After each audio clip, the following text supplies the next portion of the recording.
الحمدللہ رب العالمین والعاقبۃ للمتقین والصلاۃ والسلام علی سید الانبیاء والمرسلین قال اللہ تعالی وتبارک فی القرآن المجید والفرقان الحمید بسم اللہ الرحمن الرحیم ان اللہ وملائکتہ یصلون علی النبی یا ایہا الذین آمنوا صلوا علیہ وسلموا تسلیما الصلاۃ والسلام علیک یا رسول اللہ وعلی آلک واصحابک یا محبوب رب العالمین الصلاۃ والسلام علیک یا راحت العاشقین وعلی آلک واصحابک یا نبی الرحمہ۔ تمام حمد و ثنا، تعریف و توصیف اللہ جل مجدہ الکریم کی ذات بابرکات کے لیے، جو خالق کائنات بھی ہے اور مالک شاشہات بھی۔ اللہ جل وعلا کی حمد و ثنا کے بعد حضور نبی اکرم، شفیع امم، رسول محتشم، نبی مکرم صلی اللہ علیہ وسلم کے حضور ناز میں اپنی عقیدتوں، ارادتوں، محبتوں اور نیازمندیوں کا خراج پیش کرنے کے بعد عالی مرتبت، ذی وقار، محتشم سامعین، خواتین و حضرات، السلام علیکم ورحمۃ اللہ وبرکاتہ۔ فہم دین کورس کے چوتھے روز آپ کی شرکت پر آپ کو خوش آمدید کہتا ہوں۔ اللہ اپنی خاص کرم نوازیوں کے اجالے ہمارے من میں انڈھیل دے، ہماری روحوں کو حرارت اور پاکیزگی نصیب فرمائے۔ حضرت ابو بکر بن داسا رضی اللہ تعالی عنہ حضرت امام ابو داود رضی اللہ تعالی عنہ سے روایت کرتے ہیں، وہ فرماتے ہیں کہ میں نے اللہ کے محبوب علیہ السلام کی 5 لاکھ احادیث کو زبانی یاد کیا، پھر میں نے ان کا خلاصہ تیار کیا تو میرے پاس بطور خلاصہ حضور علیہ السلام کے 4000 فرامین، 4000 احادیث بطور خلاصہ رہ گئیں۔ زہد و مناقب، فضائل اور قصص پر جو احادیث مشتمل تھیں میں نے ان کو الگ کر دیا، اور جن احادیث سے احکام شرعیہ کا استنباط و استخراج ہوتا تھا میں نے ان احادیث کو الگ کیا، تو میرے پاس رہ گئیں صرف 800 احادیث۔ ان 800 احادیث کا ایک اور خلاصہ میں نے تیار کیا تو میرے پاس رہ گئیں صرف 4 حدیثیں۔ امام ابو داود کہتے ہیں کہ یہ 4 احادیث دین کی بنیاد ہیں، دین کی جڑ ہیں۔ ابن صلاح نے ان احادیث کو مدار الاسلام لکھا ہے۔ یہ 4 حدیثیں کون سی ہیں؟ جو حضور علیہ السلام کے فرامین کا خلاصہ ہے، جوامع الکلم سے ہیں، اور یہ وہ احادیث ہیں جو کلمات کے اعتبار سے تھوڑے کلمات رکھتی ہیں، لیکن اس کے مفاہیم و مطالب اور اس کی تشریح و توضیحات کرنے بیٹھیں تو اس کے لیے ایک بہت سارا وقت درکار ہے۔ ان میں سے پہلی حدیث جو حضرت امام ابو داود کہتے ہیں کہ میں نے حضور کے 5 لاکھ فرامین کے خلاصے کے طور پہ جمع کی ہے، وہ ہے حضرت عمر رضی اللہ تعالی عنہ سے مروی آقا کریم علیہ السلام کا فرمان نور، انما الاعمال بالنیات، اعمال کا دار و مدار نیتوں پر ہے۔ یہ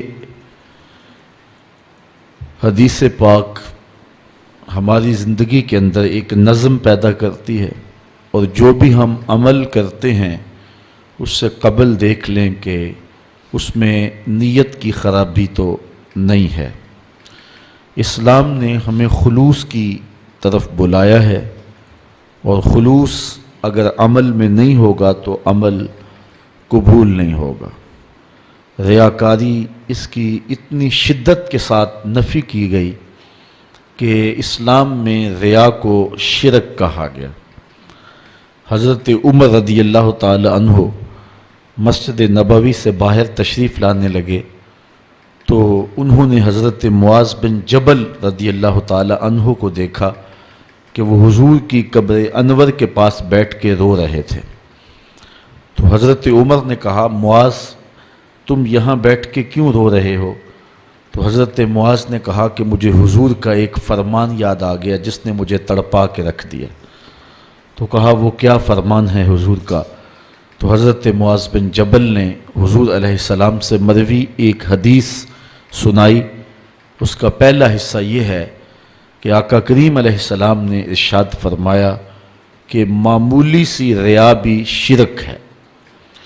تو اللہ تعالیٰ اس بات کو پسند نہیں کرتا کہ عمل میں ریا پیدا ہو، خلوص نہ ہو، للہیت نہ ہو۔ اللہ کے ہاں وہی عمل قابل قبول ہے جو محض اس کی رضا کے لیے کیا جائے۔ اللہ تعالیٰ طیب ہے اور طیب کو ہی قبول کرتا ہے۔ اللہ کے ہاں ناخالص عمل قبول نہیں ہوتے۔ یہ ہمارے اسٹیجوں کے اوپر بڑی دیر سے یہ بات سننے کو ملتی ہے کہ آؤ دربار نبی میں چلیں، کھوٹے سکے بھی وہاں پہ چلتے ہیں۔ یہ کسی شاعر کا اپنا مزاج ہے، شریعت کا مزاج نہیں ہے۔ حضور کے دربار میں کھوٹے سکے نہیں چلتے، وہاں خالص قبول کیا جاتا ہے۔ اور یہ 5 لاکھ احادیث رسول کا خلاصہ ہے، انما الاعمال بالنیات، اعمال کا دار و مدار حسن نیت پہ ہے۔ اس حدیث کو اتنے لوگوں نے روایت کیا ہے۔ حضرت شیخ علی المدینی کہتے ہیں کہ اس کی بہترین سند وہ ہے جو حضرت یحییٰ بن سعید انصاری سے مروی ہے، اور حضرت یحییٰ بن سعید سے اس حدیث کو 1 2 10 20 50 100 آدمیوں نے روایت نہیں کیا، 700 لوگوں نے روایت کیا ہے۔ اس قدر یہ حدیث شہرت کے مقام پہ فائز المرام ہے، اور آپ میں سے کوئی ایک شخص بھی ایسا نہیں ہوگا جس نے یہ حدیث پہلے نہ سنی ہو، اتنی مشہور روایت ہے۔ انما الاعمال بالنیات، اعمال کا دار و مدار حسن نیت پر ہے۔ دوسری حدیث حضرت نعمان بن بشیر رضی اللہ تعالی عنہ سے مروی ہے۔ قال سمعت رسول اللہ صلی اللہ علیہ وسلم، کہتے ہیں میں نے رسول کریم صلی اللہ علیہ وسلم سے سنا، یقولو، آپ فرمایا کرتے تھے، ان الحلال بین و ان الحرام بین و بینہما مشتبہات لا یعلمہن کثیر من الناس فمن اتقى الشبہات استبرأ لدینہ و عرضہ ومن وقع فی الشبہات وقع فی الحرام۔ حضور علیہ السلام نے ارشاد فرمایا کہ بے شک حلال بھی واضح ہے اور حرام بھی واضح ہے۔ حرام اور حلال کے درمیان کچھ چیزیں شبہ والی ہیں جس کو زیادہ لوگ نہیں جانتے ہیں۔ یہ چیزیں حلال ہیں، یہ چیزیں حرام ہیں، یہ بالکل واضح ہیں۔ اور کچھ چیزوں کے بارے میں اشتباہ پایا جاتا ہے، زیادہ لوگ اس کو نہیں جانتے ہیں۔ تو حضور نے ارشاد فرمایا فمن اتقى الشبہات، جو شبہ والی چیزوں سے بچ گیا اس نے اپنی عزت بھی بچا لی، اپنا دین بھی بچا لیا، اور جو شبہات میں پڑ گیا وہ حرام میں پڑ گیا۔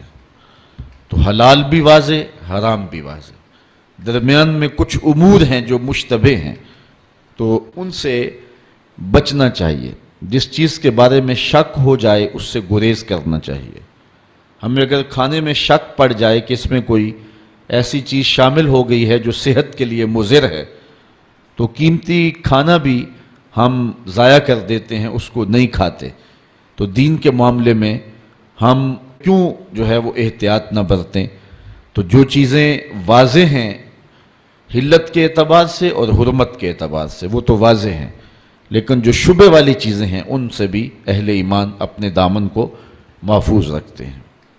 تیسری حدیث حضرت ابو ہریرہ رضی اللہ تعالی عنہ سے مروی ہے، قال قال رسول اللہ صلی اللہ علیہ وسلم من حسن اسلام المرء ترکہ ما لا یعنی ہے، کسی شخص کے اسلام کا حسن یہ ہے کہ وہ ہر بے مقصد کام کو چھوڑ دے، اس کا اٹھنے والا ایک ایک قدم با مقصد ہو، اس کی زبان سے جو گفتگو صادر ہو رہی ہے وہ با مقصد ہو، اس کا قول و عمل، اس کا طرز زندگی، اس کا انداز معاشرت با مقصد ہو، مقصدیت سے بھرپور زندگی اس کی گزرے، تو یہ کسی شخص کے اسلام کا حسن ہے، کسی شخص کے اسلام کا جمال ہے۔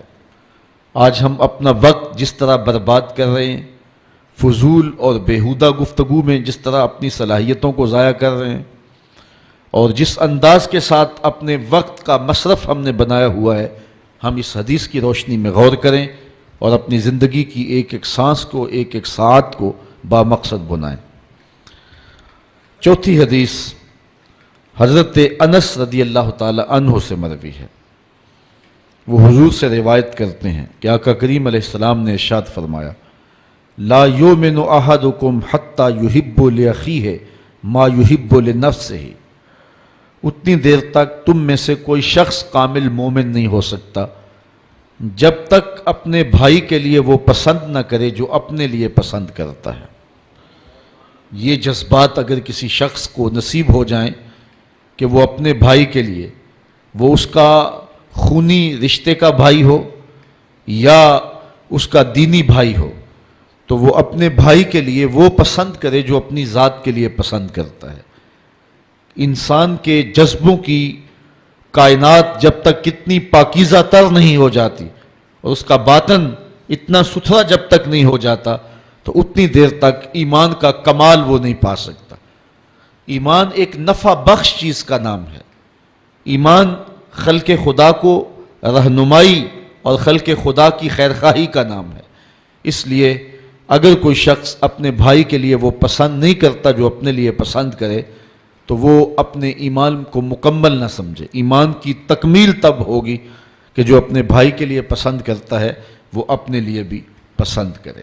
یہ وہ 4 احادیث ہیں کہ جو مدار اسلام ہیں، اور حضور علیہ السلام کے فرامین کا خلاصہ امام ابو داؤد نے جو ہے وہ تیار کیا ہے۔ ویسے حضور کا ایک ایک فرمان نور زندگی بدل دینے والا ہے اور من میں چراغاں کرنے والا ہے، لیکن پھولوں میں سے یہ نمایاں پھول چن کر کے ہمارے لیے حضرت امام ابو داؤد نے رکھے ہیں۔ 4 چیزیں اور سماعت کیجئے۔ حضرت ابو سالبہ اس حدیث کی روایت کرتے ہیں، قالا کہتے ہیں رسول کریم نے ارشاد فرمایا، ان اللہ عز وجل فرض فرائض فلا تضيعوها، اللہ تعالیٰ جل شانہ نے کچھ چیزوں کو فرض قرار دیا ہے تو کبھی بھی ان کو ضائع نہ کریں۔ جب رب نے فرض قرار دے دیا تو پھر اس کو ضائع کرنے کا سوال ہی پیدا نہیں ہوتا۔ ایک مطیع اور مومن سے متصور ہی نہیں کہ وہ ان چیزوں کو، ان فرائض کو ضائع کر دے جن کے ادا کرنے کا رب نے حکم دیا ہے۔ پہلی بات یہ ہے کہ اللہ نے کچھ چیزوں کو فرض قرار دیا ہے تو ان کو ضائع مت کرو۔ دوسری بات، وَحَدَّ حُدُودًا فَلَا تَعْتَدُوهَا، اللہ تعالیٰ نے کچھ چیزوں کی حد بندی کی ہے تو اللہ کی حدوں کو تجاوز نہ کرو، اس کی حدوں کا لحاظ رکھو۔ تیسری چیز، وَحَرَّمَ أَشْيَاءَ فَلَا تَنْتَهِكُوهَا، اللہ تعالیٰ نے کچھ چیزوں کو حرام قرار دیا ہے، ان کے قریب بھی نہ جاؤ، ان کے نیڑے نہ جاؤ اور اس کی حرام کردہ چیزوں سے اپنے آپ کو دور رکھو۔ 3 چیزیں۔ چوتھی چیز، وَسَكَتَ عَنْ أَشْيَاءَ رَحْمَةً لَكُمْ غَيْرَ نِسْيَانٍ فَلَا تَبْحَثُوا عَنْهَا، اور کچھ چیزوں سے اللہ تعالیٰ جل شانہ نے خاموشی اختیار کی ہے۔ رحمۃ لکم، صرف تمہارے اوپر رحمت کرتے ہوئے، غیر نسیان، اللہ بھولا نہیں کہ بھول کے ان چیزوں کو بیان کرنا جو ہے وہ اللہ تعالیٰ نے بیان نہیں کیا، یاد نہیں رہی، ایسا نہیں ہے۔ جانتے بوجھتے ہوئے صرف اپنی رحمت کی وجہ سے ان چیزوں کے بارے میں اللہ تعالیٰ جل شانہ نے خاموشی اختیار کی ہے، فلا تبحثوا عنہا، تو ان کے بارے میں بحث نہ کرو۔ تو یہ چار چیزیں خلاصے کے طور پہ اتنی خوبصورت ہیں کہ زندگی گزارنے کا ایک بہترین ڈھب اور ایک بہترین سلیقہ ہے۔ حضرت ابو کبشہ الانماری رضی اللہ تعالی عنہ سے ایک روایت ہے، روایت تو طویل ہے لیکن اس کا ایک حصہ آپ کے سامنے رکھنا چاہوں گا۔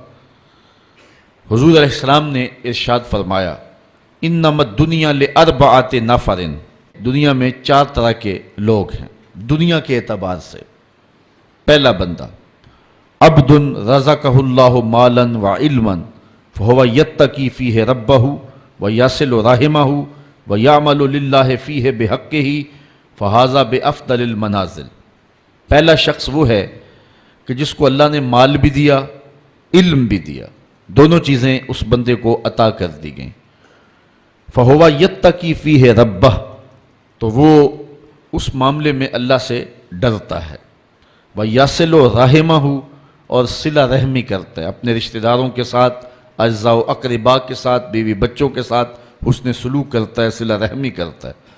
وَيَعْمَلُ لِلَّهِ فِيهِ بِحَقِّهِ، اور اس علم میں اور اس مال میں اللہ تعالیٰ جل شانہ کا جو حق ہے اس کے مطابق عمل کرتا ہے۔ فَهَذَا بِأَفْضَلِ الْمَنَازِلِ، قدر و منزلت کے لحاظ سے یہ کائنات میں افضل ترین شخص ہے کہ جس کو علم بھی دیا گیا، مال بھی دیا گیا، تو وہ اپنے مال کو اللہ سے ڈر کر کے صلہ رحمی کرتے ہوئے، اللہ تعالیٰ کا حق ادا کرتے ہوئے خرچ کرتا ہے، کسی کا حق غصب نہیں کرتا۔ تو ان چار لوگوں میں سے یہ شخص جو ہے وہ انتہائی افضل مرتبے پہ فائز المرام ہے۔ دوسرا شخص، وَعَبْدٌ رَزَقَهُ اللَّهُ عِلْمًا وَلَمْ يَرْزُقْهُ مَالًا، دوسرا شخص وہ ہے جس کو اللہ تعالیٰ نے علم دیا ہے لیکن اس کو مال نہیں دیا، مال سے محرومی ہے۔ فَهُوَ صَادِقُ النِّيَّةِ، اور وہ نیت کا بڑا سچا ہے۔ یقول، وہ کہتا ہے، لو ان لی مالا لعملت بعمل فلان، اگر میرے پاس مال ہوتا تو میں فلاں بندے کی طرح خرچ کرتا۔ جو مال اور علم جس کو دونوں دیے گئے ہیں، تو جس طرح راہ خدا میں وہ خرچ کرتا ہے، صلہ رحمی کرتا ہے اور اللہ کا حق ادا کرتا ہے، یہ جس کو صرف علم دیا گیا، مال نہیں دیا گیا، تو یہ کہتا ہے کاش میرے پاس بھی مال ہوتا تو میں اس کو راہ خدا میں خرچ کرتا، میں اس کو اچھے مقاصد میں استعمال کرتا، میں دینی ادارے کی تعمیر کرتا، میں مساجد کی تعمیر کرتا۔ اس کے دل میں جذبات ہیں، امٹتے ہیں، وہ کہتا ہے اگر میرے پاس بھی مال ہوتا تو میں بھی اس طرح اس کو خرچ کرتا۔ لیکن یہ یوں ہی نہیں کہہ رہا، صدق نیت سے کہہ رہے، اگر اس کے پاس ہوتا تو ایسا ہی کرتا۔ فَأَجْرُهُ مَا سِوَاءٌ، پہلا شخص جس نے مال خرچ کیا اور یہ شخص جو نیت کر رہا ہے اگر ہوتا تو ایسا، دونوں اجر میں برابر ہیں۔ گو اس نے خرچ کیا نہیں ہے لیکن اجر میں اس کو بھی اس بندے جیسا ہی صلہ عطا کیا جائے گا جس نے عملاً خرچ کیا ہے۔ وَعَبْدٌ رَزَقَهُ اللَّهُ مَالًا، تیسرا وہ شخص جس کو اللہ تعالیٰ نے مال دیا، وَلَمْ يَرْزُقْهُ عِلْمًا، اور رزق علم نہیں دیا، علم کا رزق اس کے پاس نہیں تھا، مال ہی مال تھا۔ وَهُوَ يَتَخَبَّطُ فِي مَالِهِ بِغَيْرِ عِلْمٍ، اور وہ علم نہ ہونے کی وجہ سے مال میں گڑبڑ کرتا ہے۔ لا یتقی فیہ ربہ، اور اپنے رب سے ڈرتا بھی نہیں ہے۔ ولا یصل فیہ رحمہ، اور صلہ رحمی بھی نہیں کرتا۔ ولا یعمل فیہ بحق، اور اللہ تعالیٰ کا حق بھی ادا نہیں کرتا۔ فہذا باخبث المنازل، یہ سب سے خبیث ترین شخص ہے، یہ برا ترین شخص ہے۔ چوتھا شخص، وعبد لم یرزقہ مالا ولا علما، جسے مال بھی نہیں دیا گیا، علم بھی نہیں دیا گیا۔ وہو یقول، اور وہ کہتا ہے، لو ان لی مالا لعملت فیہ بعمل فلان فہو نیتہ ووزرہ ما سواء، وہ کہتا ہے کہ میرے پاس فلاں شخص کی طرح مال ہوتا۔ یہ تیسرا شخص جس کے پاس مال ہے، علم نہیں ہے، اور وہ فضول خرچیوں میں، اللو تللو میں اڑاتا ہے، عیش و عشرت کرتا ہے، شراب نوشی کرتا ہے، بے حیائی، عریانی، فحاشی کو فروغ دیتا ہے، معاشرے کے اندر غلاظت اور گندگیوں کو پھیلاتا ہے، اس امیر کی طرح اس شخص کا دل چاہا کہ اگر میرے پاس بھی دولت ہوتی تو فلاں بندہ دولت سے عیش و عشرت کر رہا ہے تو میں بھی اس دولت سے عیش و عشرت کرتا، لیکن اس کے پاس دولت نہیں تھی، علم بھی نہیں تھا، جو اس نے چاہا وہ کر بھی نہیں سکا۔ وَوِزْرُهُ مَا سَوَاءٌ، وہ جو خبیث ترین منزل میں ہے، یہ شخص بھی گناہ میں اس کے برابر ہی ہے، عیش بھی نہیں کی ہے اور اس کے برے درجے پر بھی پہنچ گیا، اس نیت کے ساتھ کہ اگر میرے پاس مال ہوتا تو میں بھی جو ہے وہ اس کی طرح اپنی زندگی گزارتا۔ یہ وہ لوگ ہیں جن میں دو خوش نصیب ہیں اور دو بد نصیب ہیں۔ آئیے ایک اور حضور کا فرمان سنیے۔ آقا کریم علیہ السلام نے ارشاد فرمایا، حضرت عبداللہ ابن عباس روایت کرتے ہیں، حضرت ابن عمر نے بھی اس کو روایت کیا، اربعن اذا کن فیک فلا علیک ما فاتک من الدنیا۔ حضور نے فرمایا چار چیزیں ایسی ہیں اگر تیرے پاس وہ ہیں تو دنیا کی کوئی چیز بھی تیرے پاس نہیں ہے تو پریشانی نہیں ہے۔ اگر چار چیزوں کا سرمایہ تیرے پاس ہے پھر دنیا کی کوئی چیز بھی تیرے پاس نہیں ہے، فلا علیک، تو تجھے کوئی دکھ نہیں ہونا چاہیے، کوئی پریشانی نہیں ہونی چاہیے اگر یہ چار چیزوں کو تجھے عطا کر دیا گیا، یہ چار چیزیں تجھے ودیعت کر دی گئی۔ تیرے پاس کچھ بھی نہیں ہے دنیا کی لیکن یہ چار چیزیں، وہ چار چیزیں کون سی ہیں؟ صدق الحدیث، بات کی سچائی، جب بھی بولتا ہے سچ بولتا ہے، جھوٹ بولنا چاہے بھی تو نہیں بول سکتا، حالات ایسے ہیں، دل کی حالت ایسی ہے، طبیعت ایسی ہے، کچھ لوگوں کے لیے سچ بولنا مشکل ہوتا ہے اور کچھ لوگوں کے لیے جھوٹ بولنا مشکل ہوتا ہے، اور اگر وہ کسی ایسے اوکھے ویلے پھنس بھی جائیں تو پھر بھی سچ کے دامن کو نہیں چھوڑتے ہیں۔ ہجرت کی شب ہے، حضرت صدیق اکبر حضور کو لے کر کے جا رہے ہیں، تو آپ جانتے ہیں کہ حضور علیہ السلام کی گرفتاری پر ابو جہل نے جو انعام رکھا تھا وہ بہت بڑا تھا، 100 سرخ اونٹ اور 200 اوقیہ چاندی اور بہت کچھ انعام اور اکرام اور تکریمات رکھی تھیں۔ اب ایک شخص جو حضور کو جانتا نہیں تھا، حضرت ابو بکر سے بھی شناسا نہیں تھا، تو پورا عرب ڈھونڈنے نکل پڑا تھا حضور کو، تو ڈھونڈتے ڈھونڈتے حضرت ابو بکر کے پاس پہنچا اور حضور بھی ساتھ تھے، اس کو شک پڑا کہ جس کو ہم تلاش کر رہے ہیں وہ یہی نہ ہو، تو حضرت ابو بکر کو پوچھتا ہے کہ یہ شخص کون ہے؟ اب اگر حضرت ابو بکر کہیں کہ یہ حضور ہیں اور آقا کریم کا بتاتے ہیں تو پھر جو ہے وہ درست نہیں ہے، اور اگر کہیں کہ یہ حضور نہیں ہیں تو پھر ابو بکر کی زبان پہ تو سوائے سچ کے کبھی کچھ آیا ہی نہیں ہے۔ تو حضرت ابو بکر اس مشکل وقت میں پھنس گئے، ایک طرف محبوب علیہ السلام کی ذات ہے اور دوسری طرف صداقت کا امتحان ہے۔ عرب میں جب قافلے چلتے تھے تو لوگ ان کے ساتھ سفر کرتے تھے، اور اگر کسی کو تنہا سفر کرنا پڑتا تو چونکہ جس طرح آج کل سڑکیں ہیں اس دور میں سڑکیں نہیں ہوتی تھیں، تو جنگلوں کے راستے تھے، صحرائی اور پہاڑی راستے تھے، تو کچھ لوگ ان راستوں کے شناور ہوتے تھے اور ان لوگوں کو ساتھ لے کر کے مزدوری پہ اور یا جو ہے وہ مدد کے طور پہ ساتھ لے کر کے ان کی مدد سے وہ سفر کیا کرتے تھے، اور ان کو عربی میں ہادی کہتے تھے، گائیڈ جن کے ذریعے سے سفر کیا جاتا تھا۔ تو حضرت ابو بکر سے پوچھا کہ اس شخص نے کہ یہ تمہارے ساتھ کون ہے؟ تو حضرت ابو بکر صدیق ایک لمحے کے لیے تو پریشان ہوئے اور پھر فوراً کہا، ھذا ھادی یہدینی الی صراط المستقیم، یہ میرا ہادی ہے جو مجھے سیدھی راہ پہ لے کے جا رہا ہے۔ تو وہ سمجھا کہ یہ کوئی گائیڈ ہے، لیکن سیدنا صدیق اکبر بتا رہے تھے میرے دل و جان کا ہادی اور مرشد یہی تو ہے نا۔ تو سچ بھی بولا اور جو ہے وہ جو مقصد تھا وہ بھی پورا ہو گیا۔ تو کچھ لوگ سچ بولنا چاہیں تو نہیں بول سکتے اور کچھ لوگ جھوٹ بولنا چاہیں تو نہیں بول سکتے۔ اگر اللہ کسی کو یہ شان دے دے کہ اس کی زبان پہ سچ ہی آتا ہو تو اس کو دنیا کی کوئی اور شے نہ بھی ملے تو یہ ایک بہت بڑی دولت ہے۔ پہلی چیز جو حضور نے فرمائی سنیے، صدق الحدیث، اس کو جو ہے وہ سچ بولنے کی عادت ہو۔ سچ بولنا کبھی کبھی بڑا اوکھا بھی بن جاتا ہے۔ وہ بابا بلے شاہ نے کہا تھا، سچ آنکھیں پامبڑ مچ دینے۔ جب بندہ سچ کہے تو مشکلات تو پیدا ہوتی ہیں، اور آج کے اس دور میں جھوٹ کو فن جانا جاتا ہے، لیکن جو حق کی راہوں کے مسافر ہوں ان کو جو بھی قیمت ادا کرنی پڑے ان کی زبان سے سوائے سچ کے علاوہ کچھ آتا ہی نہیں ہے۔ اور ایک حدیث میں آتا ہے جب کوئی بندہ جھوٹ بولتا ہے اس کے منہ سے بدبو نکلتی ہے اور اللہ کے فرشتے ایک ایک میل اس سے دور ہٹ جاتے ہیں۔ تو سچ ہی مومن کا مزاج ہے اور مومن کی زندگی ہے۔ تو جس کو یہ چار چیزیں مل گئی، ان میں سے پہلی چیز سچ، دوسری چیز وحفظ الامانہ، امانت کی حفاظت، وہ امانت مال کی صورت میں ہو، وہ قومی ملکی شخصی راز کی صورت میں ہو۔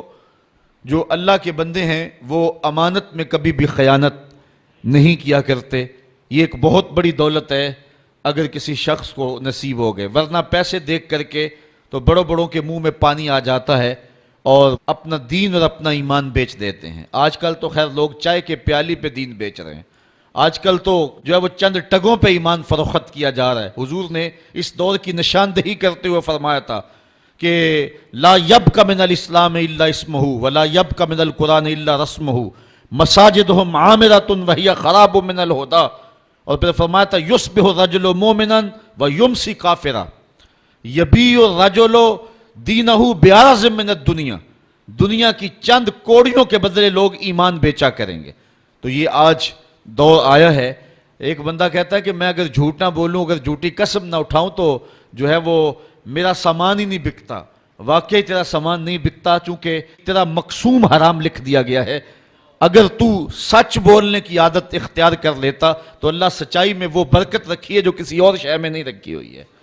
اس لیے ہر لمحہ ہر ساتھ امانت کے اندر خیانت سے بچنے کا ذہن ہونا چاہیے اور اللہ تعالیٰ مدد فرماتا ہے۔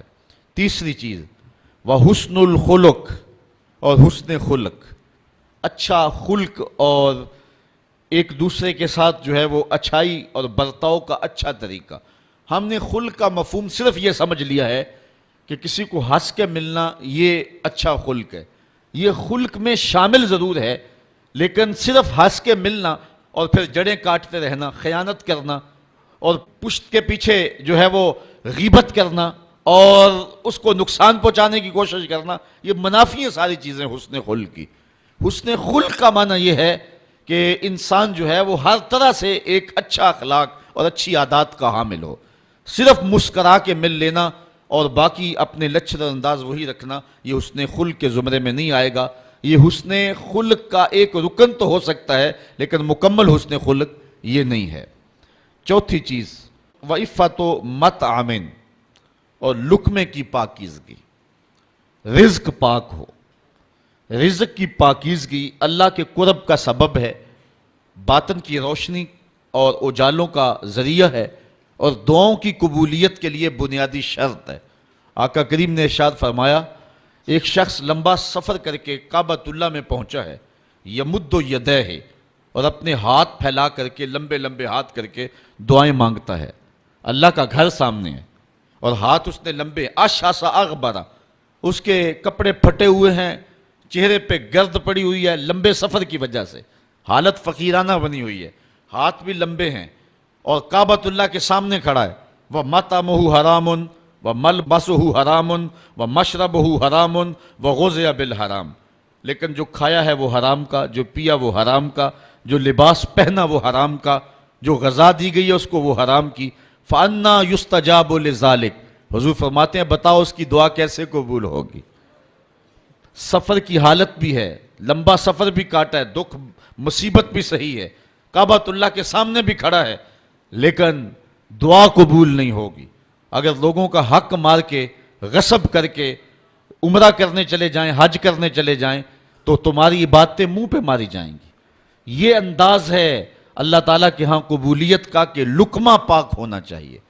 جس کا لقمہ پاک نہیں ہوتا اس کی اپنی دعائیں بھی قبول نہیں ہوتی اور اس کے حق میں نیک لوگوں کی دعائیں بھی قبول نہیں ہوتی۔ تو یہ پہلی شرط ہے زندگی کے اندر قبولیت دعا کی۔ تو یہ چار چیزیں حضور نے فرمایا جس کو مل گئیں، کون کون سی؟ ایک بات میں سچائی، دوسرا امانت میں حفاظت، تیسرا حسن خلق، اور چوتھا رزق کی پاکیزگی۔ اس کے علاوہ اس کو دنیا کی کوئی بھی شے نہیں ملی تو وہ گھاٹے میں نہیں ہے۔ اور اگر کسی کے پاس یہ چار چیزیں نہیں ہیں، باقی کائنات کی ہر شے اس کے پاس ہے، تو وہ کوڑی مول نہیں اس کا، اور اللہ کے نزدیک اس کی کوئی قدر و قیمت نہیں ہے۔ یہ چار چیزیں خوش نصیب لوگوں کا مقسوم ہے۔ اب بد نصیب لوگوں کا مقسوم دیکھیے کیا ہے۔ اربعن من کننا فیہ کانا منافقا خالصا، حضور نے ارشاد فرمایا، حضرت ابن عمر روایت کرتے ہیں، بخاری مسلم دونوں نے اپنی اپنی اسناد کے ساتھ اس کو روایت کیا، حدیث صحیح ہے۔ حضور نے ارشاد فرمایا کہ جس شخص کے اندر چار چیزیں ہیں وہ پکا منافق ہے، منافقاً خالصاً، وہ خالص منافق ہے۔ یہاں تو یہ لفظ ہیں، ایک حدیث میں آتا ہے وَإِن صَلَّى وَصَامَ، اگرچہ وہ نماز بھی پڑھے اور روزے بھی رکھے، لیکن بخاری اور مسلم کی حدیث کے اندر یہ لفظ نہیں ہے۔ یہاں اتنے لفظ بیان فرمائے گئے ہیں، اربعن من کننا فیہ کانا منافقاً خالصا، جس شخص کے اندر یہ چار چیزیں ہیں وہ خالص منافق ہے۔ ومن کانت فیہ خصلۃ منہن کانت فیہ خصلۃ من النفاق حتی یدعھا، اور جس کے اندر ان چار خصلتوں میں سے کوئی ایک ہے تو اس میں منافقت کی ایک خصلت، ایک عادت پائی جاتی ہے، اس کو چاہیے کہ اس کو دور کر دے۔ جب تک وہ دور نہ کرے گا اتنی دیر تک جو ہے وہ خصلت اس کے اندر جو ہے وہ منافقت کا سبب رہے گی۔ پہلی چیز، اذا حدث کذب، جب بھی بولے تو جھوٹ بولے۔ آج میں اور آپ اپنے معاشرے کی ترتیب دیکھ لیں، جھوٹ ایک فن عظیم بن کے رہ گیا ہے، اور یہ علامت میرے اور آپ کے آقا و مولا نے جو ہے وہ بتائی ہے خالص منافق کی، کہ منافق جب بھی بولتا ہے جھوٹ بولتا ہے، مومن جھوٹ نہیں بولتا۔ حضور علیہ السلام سے پوچھا گیا کہ حضور مومن بزدل ہو سکتا ہے؟ فرمایا مومن بزدل نہیں ہوتا، بہادر ہوتا ہے، لیکن ہو سکتا ہے کبھی بزدلی بھی کر جائے۔ پھر عرض کی کہ حضور مومن بخیل ہوتا ہے؟ کہا نہیں، مومن سخی ہوتا ہے، لیکن ہو سکتا ہے کبھی اس سے بخل بھی ہو جائے۔ پھر عرض کی گئی کہ حضور مومن جھوٹا ہو سکتا ہے؟ فرمایا جھوٹا نہیں ہو سکتا، یہ طے ہے کہ مومن جھوٹا نہیں ہو سکتا، وہ ہوتا سچائی ہے۔ تو یہ مومن کی شان ہے، اور منافق جب بھی بولتا ہے جھوٹ بولتا ہے۔ وَإِذَا وَعَدَ أَخْلَفَ، اور دوسری منافق خالص کی علامت یہ ہے کہ جب وہ وعدہ کرتا ہے تو پھر پورا نہیں کرتا۔ آج کل تو جس سے وعدہ کریں لوگ کہتے ہیں اللہ کرے وہ ماری جائے، جس کو پیسے دینے ہو کہتے ہیں کہ وہ تو کسی ایکسیڈنٹ، کسی حادثے میں فوت ہو جائے، مجھے دینے ہی نہ پڑیں۔ آج کل تو حالات اس سے بھی آگے جا رہے ہیں۔ تو یہ منافقانہ روش ہے کہ وعدہ کیا جائے پھر اس کو پورا نہ کیا جائے۔ تیسری بات، وَإِذَا عَاهَدَ غَدَرَ، اور جب وہ کوئی عہد کرتا ہے تو پھر وہ پورا نہیں کرتا، عہد کی پاسبانی نہیں کرتا، غداری کر جاتا ہے۔ جو عہد کیے ہوئے ہوں ان کو ہر صورت میں قائم رکھنا پڑتا ہے۔ غزوہ بدر کے موقع پہ حضرت حسین رضی اللہ تعالی عنہ اور ان کے بیٹے یہ مکے سے ہجرت کر کے مدینے کی جانب آ رہے تھے۔ راستے کے اندر کافروں نے انہیں پکڑ لیا اور اس شرط پہ چھوڑا کہ مسلمانوں کے ساتھ ہو کر کے ہمارا مقابلہ نہیں کرو گے۔ انہوں نے وعدہ کر لیا، عہد ہو گیا۔ جب پہنچے تو اس وقت حضور علیہ السلام بدر کے مقام پہ تشریف فرما تھے، اور یہ بھی بدر کے موقع پہ اپنے آقا و مولا سے جا کے ملے۔ تو حضرت حسین رضی اللہ تعالی عنہ اور ان کے فرزند ارجمند رضی اللہ تعالی عنہ، انہوں نے عرض کی کہ حضور ہمیں کافروں نے راستے میں پکڑ لیا تھا، اور ہمارا ان سے یہ معاہدہ ہوا ہے کہ ہم مسلمانوں کے ساتھ مل کر کے تمہارے خلاف نہیں لڑیں گے، تو ہمارے لیے کیا حکم ہے؟ تو ایک ایک بندے کی بدر میں ضرورت تھی، اور کافر 950 تھے اور مسلمانوں کی تعداد جو ہے وہ 313 تھی، اور ان میں سے بھی کچھ لوگوں کو حضور نے واپس کسی کام کے لیے مدینۃ المنورہ میں بھیجا تھا، حضرت عثمان تھے، حضرت ابو لبابہ یا دیگر صحابی۔ تو ایک ایک فرد کی ضرورت تھی، اور 2 بندے مل گئے، بہت غنیمت تھی، اور معاہدہ کافروں کے ساتھ ہوا تھا، مومنوں کے ساتھ نہیں ہوا تھا۔ لیکن آقا کریم علیہ السلام نے فرمایا کہ تم ہمارے ساتھ رہو گے لیکن تم لڑ نہیں سکو گے۔ معاہدے کی پاسبانی کا درس عین جنگ کی حالت کے اندر آقا کریم علیہ السلام نے لوگوں کو دیا، اور یہ میرے اور آپ کے آقا و مولا حضور نبی رحمت صلی اللہ علیہ وسلم کی روشن زندگی ہے۔ آقا کریم علیہ السلام نے کسی سے وعدہ کیا کہ میں تمہارے انتظار میں یہاں کھڑا ہوں، وہ جا کے بھول گیا، اور حضور علیہ السلام 3 دن تک اس کے انتظار کے لیے وہیں کھڑے رہے، صرف قضائے حاجت اور نماز کے لیے جاتے، پھر آ کے وہیں کھڑے ہو جاتے، اور 3 دن کے بعد جب وہ شخص اس کو اچانک یاد آیا تو وہ پلٹا تو دیکھا حضور کھڑے ہیں۔ تو آقا کریم علیہ السلام کے پاس آیا تو شرمندہ تھا. حضور علیہ السلام نے صرف اتنا جملہ کہا, صاحب تو نے تو مجھے مشقت میں ڈال دیا, تو نے تو مجھے مشقت میں ڈال دیا. تو یہ ہے ایک نبی کی زندگی کا رنگ. اور منافق جب بھی وعدہ کرتا ہے تو پورا نہیں کرتا, جب عہد کرتا ہے تو عہد توڑ دیتا ہے. وَإِذَا خَاصَمَ فَجَرَ, اور جب وہ لڑتا ہے تو گالیاں بکتا ہے. الجھاؤ, اختلاف رائے, یہ زندگی میں اور معاشرے کے اندر ایک دوسرے سے پیدا ہو جاتا ہے. لیکن جب کسی سے الجھاؤ پیدا ہو جائے, کسی سے لڑائی پیدا ہو جائے, تو اس لڑائی میں جو ہے وہ گالی گلوچ کرنا یہ مومن کا طریقہ نہیں ہے, بلکہ ناراضگی اختیار کر لی جائے, خاموشی اختیار کر لی جائے. اور وہ بھی 3 دن سے زیادہ ناراض رہنے کا حکم نہیں ہے. 3 دن کے بعد فرمایا گیا کہ جو صلح میں پہل کرے گا وہ جنت میں بھی پہلے جائے گا. حضرت امام حسین رضی اللہ تعالیٰ عنہ کے بھائی ہیں حضرت محمد بن حنفیہ رضی اللہ تعالیٰ عنہ. ماں کی طرف سے فرق ہے, باپ کی طرف سے سکے ہیں. آپس میں کوئی الجھاؤ ہو گیا, شکر رنجی ہو گئی, 3 دن گزر گئے. حضرت محمد بن حنفیہ نے سوچا کہ امام حسین میرے بھائی بھی ہیں, بڑے بھی ہیں, پھر رسول خدا کی بیٹی کے بیٹے بھی ہیں, تو اگر ناراضگی ہوگی ہے تو میں جا کے صلح میں پہل کر لیتا ہوں, کوئی بات نہیں. گھر سے چلے, راستے میں حضور کا یہ فرمان آیا کہ جو 2 مومن آپس میں الجھ پڑیں, جو صلح میں پہل کرے گا وہ جنت میں پہلے جائے گا. یہ حدیث یاد آئی تو واپس پلٹ آئے اور گھر میں آ کے کاغذ کے ٹکڑے پہ ان کو خط لکھا اور قاصد کے ہاتھ بھیجا کہ میرے بھائی, میں تجھے منانے کے لیے گھر سے چلا تھا, راستے میں حضور کا یہ فرمان یاد آ گیا, میں تو گوارا نہیں کرتا کہ آپ سے پہلے جنت میں جاؤں, تو اس لیے آپ مجھ کو آ کے منا لیں, میں ناراض ہو کے بیٹھا ہوا ہوں. تو حضرت امام حسین آئے اور اپنے بھائی محمد بن حنفیہ کو راضی کر لیا.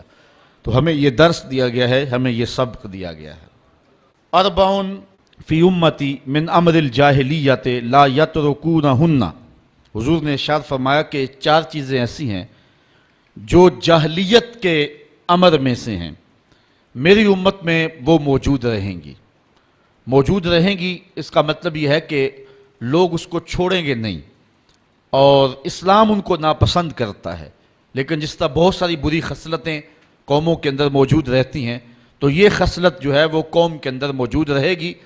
اس کا یہ مطلب نہیں کہ سارے لوگ اس کا شکار ہوں گے, یعنی بہت سارے لوگ جو ہیں وہ ان خصلات بد میں مبتلا رہیں گے, جبکہ متقی اور پرہیزگار اپنا دامن ان سے بچائیں گے.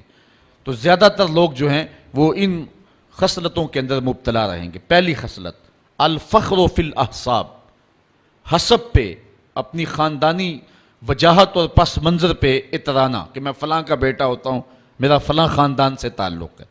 یہ ہر دور کے اندر جو ہے وہ معاشرے کا کثیر طبقہ اپنے حسب پہ اتراتا رہا ہے, اور آج بھی موجود ہے اور قیامت تک یہ باقی رہے گا. لیکن جو متقی اور اللہ کے نیک بندے ہیں وہ اس بات پہ جو ہے وہ کبھی بھی اتراتے نہیں ہیں. دوسری بات وَالطَّعْنُ فِي الْأَنْسَابِ, کسی کے نسب میں تان زنی کرنا کہ تو فلاں کا بیٹا ہے, تیرا فلاں برادری سے تعلق ہے. یہ تان زنی نسب میں یہ انتہائی مکروہ اور برا کام ہے, لیکن بہرحال اس امت کے بہت سارے لوگ اس فعل بد کا ارتکاب کرتے رہیں گے. والاستسقاء بالنجوم, اور استسقاء بالنجوم یعنی ستاروں کے معاملے, یہ امت کے اندر ہر دور کے اندر جو ہے وہ موجود رہے ہیں. والنیاحۃ, اور چوتھی چیز جب کوئی شخص فوت ہو جائے تو اس کے سرہانے عورتوں کا بین کرنا.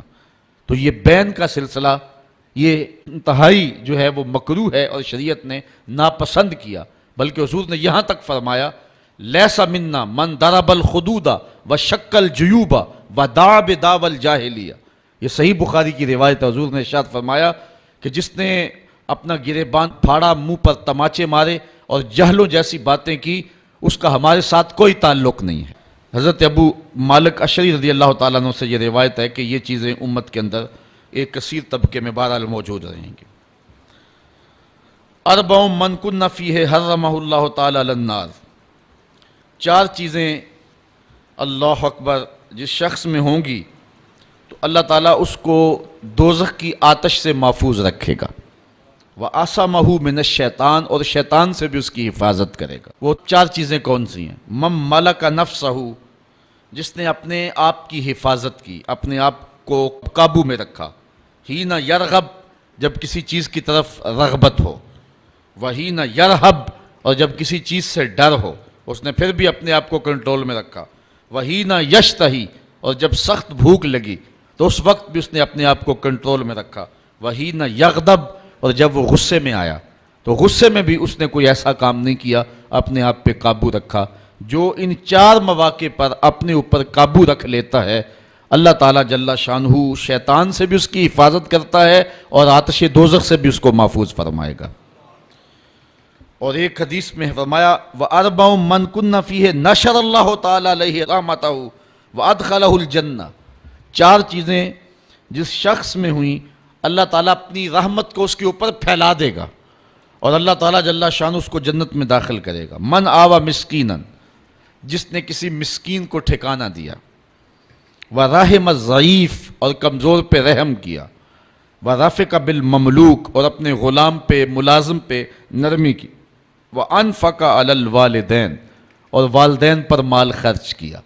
تو یہ 4 خوش نصیب لوگ وہ ہیں کہ جن کو اللہ تعالیٰ خاص کرم نوازیاں نصیب فرمائے گا. 4 من اوتیہن 4 چیزیں ایسی ہیں کہ جس شخص کو عطا کر دی گئی اس کو دنیا اور آخرت کی بھلائی عطا کر دی گئی. پہلی چیز لسان ذاکر ذکر کرنے والی جس کو زبان مل گئی، وقلب شاکر اور شکر کرنے والا جس کو دل نصیب ہو گیا، وبدن علی البلاء صابر اور مشکلات اور مصائب پر جس کو بدن صبر کرنے والا نصیب ہو گیا، وزوجۃ لا تبغیہ خونا فی نفسہا ولا مالہ اور ایسی عورت مل گئی کہ جو اس خاوند کے مال میں اور اپنی جان کے اندر خیانت نہیں کرتی ہے. تو جس کو یہ 4 چیزیں مل گئیں اس کو دنیا کی بھی بھلائی مل گئی اور آخرت کی بھی بھلائی مل گئی. 4 من سنن المرسلین 4 چیزیں نبیوں کی سنت ہیں، صرف ایک نبی کی نہیں، میرے اور آپ کے آقا و مولا اور حضور سے قبل جتنے نبی ہوئے ہیں سب نبیوں کی یہ سنت ہے. وہ 4 چیزیں کون سی ہیں؟ الحیا، پہلی چیز حیا، یہ سنت انبیاء ہے. کان رسول اللہ صلی اللہ علیہ وسلم اشد حیاء من العذراء، حدیث میں آتا ہے کہ حضور کمواری لڑکی سے جو پردے میں سمٹی ہو اس سے بھی زیادہ حیا کرنے والے تھے. تو حیا نبیوں کی سنت ہے. دوسری چیز والتعطر خوشبو لگانا، یہ انبیاء علیہ السلام کی سنت ہے. والنکاح اور نکاح کرنا یہ بھی انبیاء علیہ السلام کی سنت ہے. والسواک اور مسواک کرنا یہ بھی انبیاء علیہ السلام کی سنت. 4 من سعادت المرء 4 چیزیں ایسی ہیں جو آدمی کی خوش بختی سے ہیں، کسی کو مل گئیں تو کوئی شخص سعادت مند ہے کہ اس کو یہ نصیب ہو گئی. وہ 4 چیزیں کون سی ہیں؟ ان تکون زوجتہ صالحہ کہ کسی شخص کی بیوی نیکوکار ہو، صالحہ ہو، پارسا ہو، پرہیزگار ہو، تہجد گزار ہو، شب زندہ دار ہو. عورت بیوی پارسا ہو جائے تو یہ کسی شخص کی خوش نصیبی ہے. وَأَوْلَادُهُ أَبْرَارًا اور اولاد نیکوکار ہو، اولاد جو ہے وہ صالح ہو. وَخُلَطَاؤُهُ صالحین اور دوست اس کے نیک ہوں، اس کے دوست جو ہیں وہ بھی نیک ہوں. اور چوتھی چیز وَإِن يَكُونَ رِزْقُهُ فِي بَلَدِهِ اس کا رزق اس کے اپنے ملک میں رکھ دیا گیا ہو، بیرون ملک نہیں بلکہ اس کی قسمت کا جو رزق ہے اس کے اپنے ہی ملک میں رکھ دیا، اپنے ہی شہر میں رکھ دیا، تو یہ اس کی خوش قسمتی ہے. اس عنوان کے ساتھ آخری حدیث سنیں. 4 من الشقاء اور 4 چیزیں بدبختی سے ہیں، شقا سے ہیں، شقاوت سے ہیں. پہلی چیز جمود العین آنکھ کا جامد ہونا، سنگ دلی کے آنکھ سے کبھی آنسو ہی نہ ٹپکیں. 4 صدی کے مجدد بھی ہیں اور محدث بھی حضرت امام ابو نعیم الاصفہانی، ان کی ایک کتاب ہے معرکۃ الآراء تصنیف حلیہ شریف، اس کا ایک جملہ مجھے اب یہاں یاد آیا. آپ فرماتے ہیں لا خیر فی عین لا تبکی من خشیت اللہ، اس آنکھ میں بھلائی ہی نہیں جو اللہ کے خوف سے روتی نہیں ہے. اور حدیث میں آتا ہے کہ جو شخص خوف خدا کی وجہ سے رویا اور اس کے پلکوں کے بالوں میں سے ایک بال کی جڑ بھیگ گئی تو قیامت کے دن وہ بال کھڑا ہو جائے گا، عرض کرے گا مالک یا اس کو جنت عطا کر دے یا مجھے نکال لے۔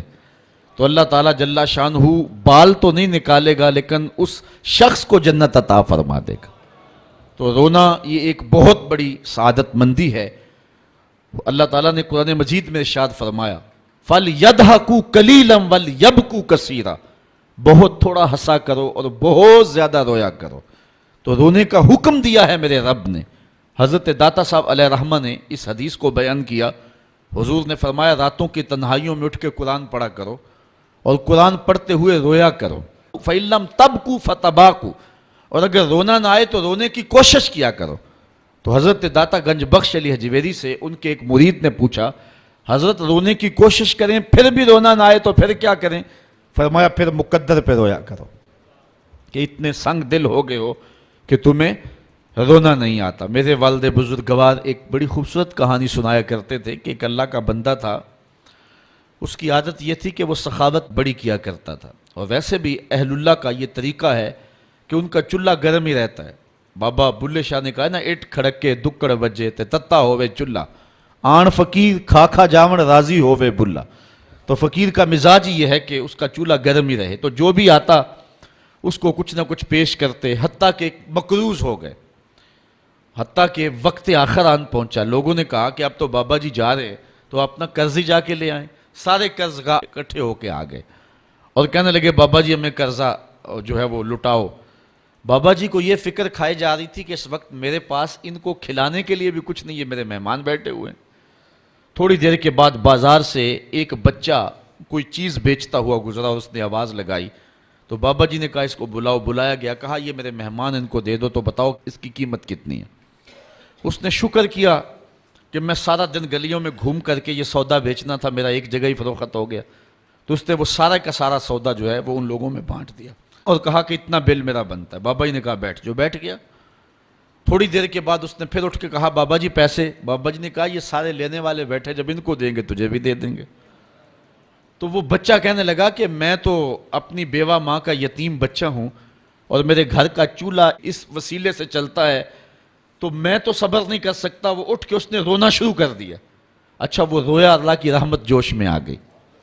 بابا جی کا کوئی ملنے والا تھا، وہ تجوری بھر کر کے پیسوں کی بابا جی کی خدمت میں نظر دینے کے لیے حاضر ہوا۔ بابا جی نے جتنے بھی قرض خواہ تھے سب کا قرضہ دے دیا، اس بچے کو بھی دے دیا۔ بچہ چلا گیا تو لوگوں نے کہا کہ اتنی دیر سے ہم بھی بیٹھے تھے تو کوئی نذرانہ دینے کے لیے نہیں آیا، اس بچے نے جو ہے وہ ابھی ایک بار کہا تو اتنی جلدی انتظام ہو گیا، بابا جی اس حکمت کی سمجھ نہیں آئی۔ تو بابا جی فرمانے لگے تم بیٹھے تو تھے لیکن تم میں رونے والا کوئی نہیں تھا، ایک رونے والا آیا، باقی کے بھی کام بن گئے۔ تو جو اس آنکھ میں بھلائی نہیں ہے جو خشیت الہی میں روتی نہیں ہے۔ وَقَسْوَةُ الْقَلْبِ، اور دل کی قساوت، دل کا سخت ہو جانا، یہ کسی شخص کی بدبختی ہے کہ وہ سخت دل ہو جائے۔ اللہ سے دعا مانگا کرو سینے میں دھڑکنے والا دل ہی رہے، پتھر نہ کہیں ہو جائے۔ والحرص، اور تیسری چیز شقاوت ہے، بدبختی ہے، حرص، لالچ۔ لالچ بے وقار کر کے رکھ دیتا ہے بڑے بڑے لوگوں کو۔ اس حرص نے، اس لالچ نے بڑے بڑے لوگوں کے تقوی چھین لیے، ان کے علم کا روب خاک میں ملا کے رکھ دیا اور ان کی ساری توانائیاں اور صلاحیتوں کو زائل کر کے رکھ دیا۔ اللہ ہم سب کی حرص سے حفاظت فرمائے، چونکہ حرص ایسا مرض ہے جب لگ جائے تو پھر اس کا علاج کوئی نہیں۔ رومی علیہ رحمہ جو مرشد اقبال ہیں، ان کا لہجہ دیکھیے، کوزائے چشمے حریصاں پر نہ شد، تا صدف کانے نہ شد پر در نہ شد۔ فرماتے ہیں کہ حریص کی آنکھ کا پیالہ کبھی نہیں بھرتا، صدف جب تک قناعت نہیں کرتا تو اس کے دامن میں موتی نہیں آتے۔ تو قناعت جوہر ہے جو بندہ مومن کا نور ہے، اور حرص ایک بہت بڑی بیماری ہے۔ اور آخری بات جو شقاوت سے ہے وہ طول العمل، لمبی امیدیں لگا کے بیٹھ جانا۔ مومن کو یہ فرمایا گیا ہے کہ تو اپنی زندگی کو مختصر سمجھ۔ ایک صحابی کہتے ہیں کہ حضور نے میرے جسم کے کسی حصے کو پکڑ کے مجھے کہا، کن فی الدنیا کانک غریب او کعابر السبیل، دنیا میں یوں رہا کرو جس طرح کوئی مسافر رہتا ہے یا سڑک عبور کرنے والا ہوتا ہے۔ تو دنیا کے اندر لمبی امیدیں لگا کے نہیں بیٹھنا چاہیے، ہر وقت تیار ہونا چاہیے کہ نہ جانے اٹھنے والا اگلا قدم کہاں ہے۔ یہ چیز انسان کو فکر مندی دیتی ہے، آخرت کی تیاری کی طرف بلاتی ہے، اور لمبی امیدیں انسان کے باطن کے اندر اجاڑ پن پیدا کر دیتی ہیں۔ اللہ تعالی ہم سب کو ان نور باتوں پہ عمل کرنے کی توفیق دے۔ وآخر دعوانا ان الحمدللہ رب آفاق کے ہر گوشے میں قرآن سنا کر دم لینا،